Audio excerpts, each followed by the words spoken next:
မင်္ဂလာပါရှင်မင်းမင်းစောင်းစောင်းလက်ပတ်ယိုလေးနဲ့မိတ်ဆက်ပေးပါမယ်ဒီစောင်းစောင်းလက်ပတ်ယိုလေးကဒီမှာမင်းမင်းလို့သပင်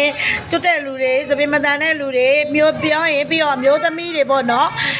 သမလာဆင်းတဲ့အချိန်မှာဘိုင်းအောင်ဘိုင်းနာတာတို့ဘာလို့နော်အဲ့လိုမျိုးဖြစ်တဲ့လူတွေအဆိုင်သမားတွေ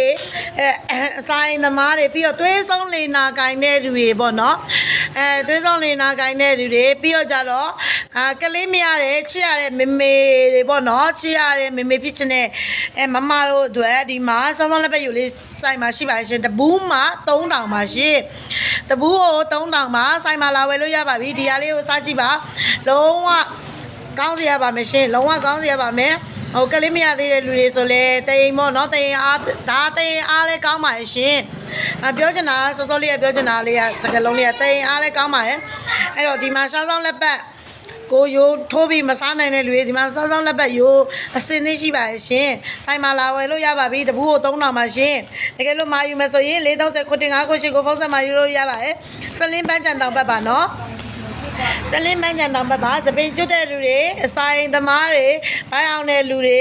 ပြီးတော့သွေးဆောင်လုံနာကိုင်းတဲ့လူတွေပြီးတော့တိမ်အားကောင်းကျင်တဲ့လူတွေဟိုတတမိမိလိုချင်တဲ့လူတွေပေါ့နော်ဒီမှာဆိုင်မှာရပါပြီဆိုင်မှာလာဝယ်လို့ရပါပြီရှင်